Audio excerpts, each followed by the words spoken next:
அழிவை நோக்கிப் பாய்ந்த உலகம். சொர்க்கத்திலிருந்து வந்தது ஒரு எச்சரிக்கை. ஒரு மனிதன், ஒரு பனி, ஒரு மாபெரும் பேழை. இது வெள்ளத்தின் கதையல்ல, மூழ்க மறுத்த விசுவாசத்தின் கதை. இது நோவாவின் கதை. ஒரு காலத்தில் உலகத்தில் மனிதர்கள் மிகவும் பெருகினார்கள். ஆனால் அவர்கள் வாழ்க்கை தேவனுக்கு பிடிக்காததாக மாறியது. அநியாயம், கொடுமை, பாவம் எல்லாம் நிறைந்தது. மனித மனம் எப்பொழுதும் தீமைக்கே சாய்ந்திருந்தது. அதை பார்த்த தேவன் மிகவும் துக்கப்பட்டார். நான் உருவாக்கிய மனிதன் இப்படியாக மாறிவிட்டானே என்று மனம் வருந்தினார். அந்த நேரத்தில் ஒரே ஒருவன் மட்டும் தேவனுக்கு நேர்மையாக நடந்தான். அவன் பெயர் நோவா. நோவா தேவனை பயந்து நடந்தவன். அவன் வாழ்க்கை தூய்மையானது. அவன் தேவனின் வார்த்தையை கேட்டு நடந்தான். அதனால் தேவன் நோவாவை பார்த்து கிருபை கண்டார்.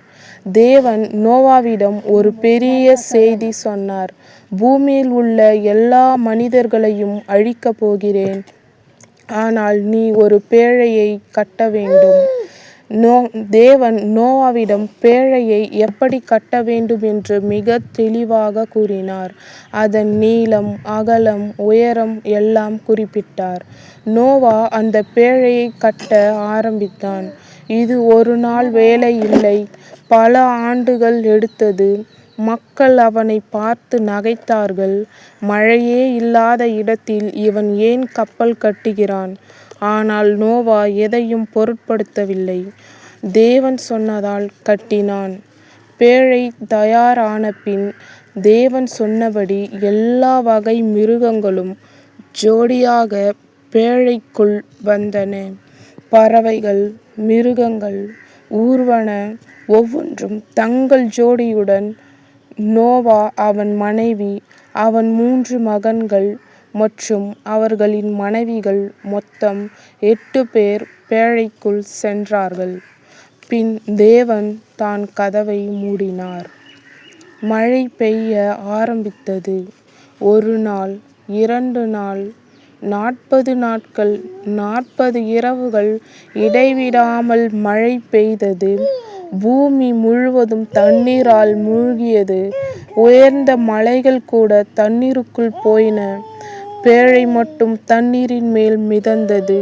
அதற்குள் இருந்தவர்கள் தேவனின் பாதுகாப்பில் இருந்தார்கள்.